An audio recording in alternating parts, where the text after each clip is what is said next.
Hello, everybody.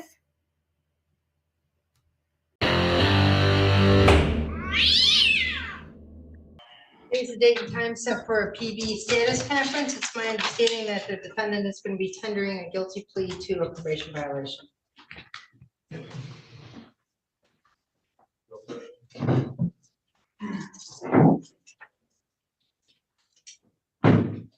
All right, Ms. Shear, is that accurate? That is correct, Your Honor. I spoke with Ms. Hartley and briefly with Agent Kilduff this morning. It's my understanding that Mr. Hill will plead guilty to the technical violation count 1 of not reporting on 2/11/25. The balance of the charges will be dismissed, and it's my understanding that the recommendation here is for 30 days with credit for 9 days and a recommendation for an anger management class to be completed as part of probation. I'm trying to find that violation here. 211, you said? Yeah, yes, it's the count 1, Your Honor. There was an amended filed on 220, an amended request and summons. It could be in the file. Yeah. Okay. All right, so you are Michael Hill, is that accurate? Yes, sir. All right, if you raise your right hand, I'll have you sworn. Solemnly swear from testimony you're about to give will be the truth, the whole truth, and nothing but the truth, so help you God. Yes. You can put your hand down. You're being supervised for the underlying charge of possession of a narcotic less than 25 grams, and so that has a maximum penalty of 4 years. Do you understand that? I do. And then, Mr. Hill, you do have a right to have a hearing as it relates to not just count 1, but all of the violations that have been leveled against you. Are you waiving your right to have that hearing? I am, Your Honor. When you waive your right to have the hearing, you waive all the rights that would come along with a hearing, and I have to describe those for you. It means you're waiving the right to be presumed innocent of the allegations. It means you're waiving the right to confront any witnesses called against you or to call your own witnesses. It means you're waiving the right to testify at a hearing of that nature or not to say anything, and the trier of fact could use that against you. And it also means that you're waiving the right to have the assistance of an attorney at a hearing. You have Ms. Shear, she can stay on if you wished to have a hearing. Mr. Hill, are you waiving all those rights that would come with a hearing? I am, Your Honor. Mr. Hill, has anybody promised you or threatened you or done anything to you to get you to enter this plea? No, sir. Other than potentially your probation agent and or your attorney, has anyone else said anything to you about what your sentence might be as a result of entering this plea? No, sir. Okay. As it relates to those conversations we've just referenced, you understand that those are not binding on the court. So in other words, if you go forward with your plea, the court ultimately will be able to sentence you as it sees fit. Do you understand that? I understand, Your Honor. All right. Do you have any objection to being sentenced remotely if we make it that far? I do not. Meaning from the jail as opposed to in person? Excuse me? Pardon? Do you have any objection to being sentenced at the jail as opposed to in person? I do not. Okay. Let's talk about the charge that was referenced earlier. How do you plead to the charge that you violated the terms of your supervision on or about the 11th of February of this year when you failed to report to probation? I plead guilty, Your Honor. All right. In your own words, what happened? I was hurt at the time. This time when I was triggered, I chose not to use the coping mechanisms and thinking processes I learned in IOP, and I had chose to relapse.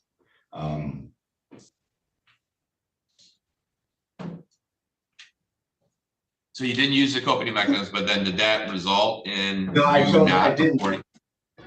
Yeah, I chose not to use them. I was afraid, so I chose not to report because I was dirty. I chose not to call in. And then afterwards, I felt guilty about it, and all the progress I made. So then I had informed my PO and was honest with her, and I told her what had happened. Okay. So I find a factual basis. Anything from either side? Your Honor, I'm asking that the court file the recommendation in this matter. As the report points out, Mr. Hill did complete IOP and was engaged in those services. He still has some time to be overseen here. And Agent Kilduff is overseeing that. And again, I think that Mr. Hill's proffered the explanation as far as what occurred in this matter. So we were asking the court to file that recommendation. All right, I think we put the cart before the horse a little bit here. Court found on factual basis. Nobody else had anything, right? Oh, I'm sorry, Your Honor. No, it's fine. And then last thing, Mr. Hill, do you want the court to accept your plea here today to violate probation? I do, sir. I will accept your plea. You have offered that plea freely, accurately, and voluntarily. So let me start with probation.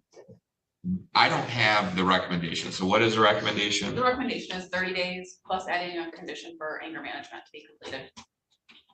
Credit for 9 days. 30 days, and he has credit for 9. Yep. So credit for 9. And then 1, so this would be 2.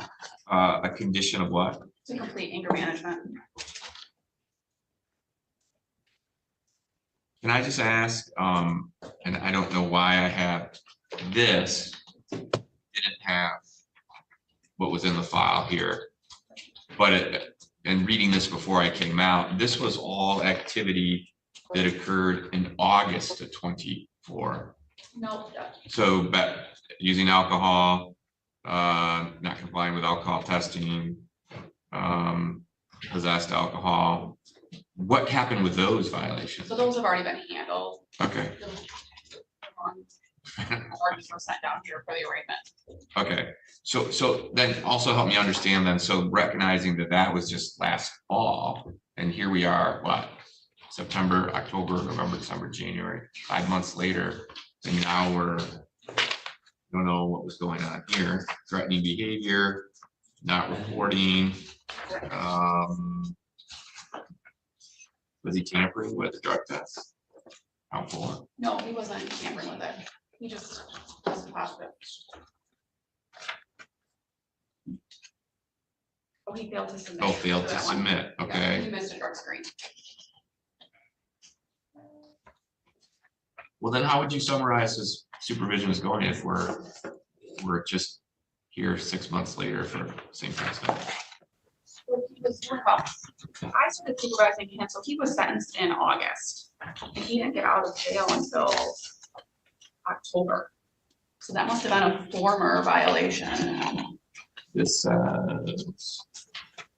August 2nd of 24. August 2nd, 24, he possessed intoxicants. 9/22 of 24. Failed to comply with alcohol testing. He was in jail at that time, Your Honor, on 9/22 of 24. Your Honor, He went to I think the jail. charges that were put on there were for the wrong person before they were sent down to the court. Yes, he On was this in old one? jail. Yeah, because when we showed up here last week with Judge Krieger, she started reading those violations and I had no idea. I had not seen those. But those are not Mr. Hill's violations. Like I said, on 9/22, he was incarcerated. And on August 2nd, he wasn't even sentenced yet. He was on bond. He was not sentenced until August 15th of 24. And then he sat in jail until 10/24. So how does that happen? I mean, this looks so official. It's got his name, the case number, it's on probation. I never have stuff. seen that until Judge and- Krieger started reading it last week. Huh. So I'm not the only one that is apparently fooled. So you don't believe he violated in this manner? He was in jail then? Okay. Those are correct. So then an amended order was sent with the correct violations on it. Okay, so then he gets released. Has he had any issues since he's released, other than, is this his first set of problems on supervision? So he has missed drug screens, but he's completed IOP. He honestly started off very aggressive in his treatment, jumped right into IOP, started COG, was working both of those, it became too much. So he cut back down to just IOP. He completed that very quickly. He's been very compliant until he had some personal issues in his life and that kind of thing when the wheels fell off. Ms. Chair, I know you addressed this earlier, but anything else? No, I would just reiterate what I said earlier, Your Honor. All right, and then Mr. Hill, is there anything that you want to say before the court imposes supervision? I just want to express my regret for relapsing. You know, I was hurt, and then this time when I was triggered, like I said, I didn't use all the tools I learned in thinking processes and IOP. I do think it strengthened me though. You know, helped me realize how much my sobriety means to me, and you know, I'm gonna work harder to continue the progress that I've made in the past 4 months. All right, well, I'll file the recommendation. I feel certainly more comfortable with it, recognizing now that apparently we've got just some bad information in this old warrant request here. So we'll start with what's been requested. You'll have a condition now. Court's going to impose a condition that you complete anger management. 30 days jail with credit for 9 that you have previously served, and then we'll continue with the supervision and all the terms of the supervision. You should be familiar with those. Mr. Hill, you do have a right to seek appellate review of the sentence, and if you'd like to do that, you have 21 days from today's date to make that request. And if you want a court-appointed attorney to assist you, you have a broader window of 42 days, so 21 and 42. And Ms. Shear would just help us make sure we get that back in the file. Yeah, so here's he is signing that at the jail, Your Honor. Okay. If there's nothing else, I conclude the matter. Good luck, Mr. Hill. Thank you. Thank you. Thank you, Your Honor. Versus Strauss, Betsy Hartley on behalf of the people.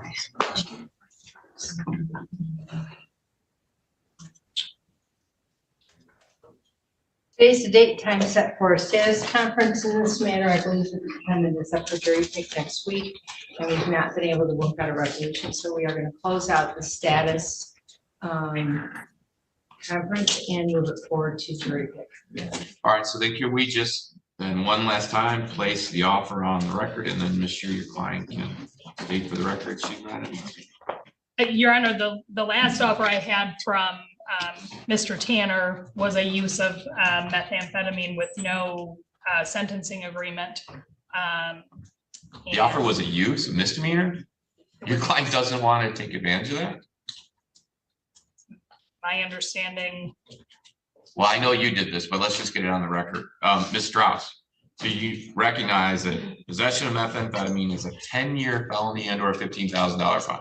Yes, it is. You have an offer to a misdemeanor. You understand that? Yes. That means 1, it's not a felony. 2, that means you probably are looking at little or maybe even no jail time, as opposed to what may be guidelines that call for a minimum of jail and maybe prison. I don't know what your criminal history is. Ms. Shear, you have any idea what your criminal history is? Yes, Your Honor. I believe that the range would be 0 to 9 or 0 to 11. Okay. There's a very minimal criminal history. All right, so a significant, though, jail sentence potentially.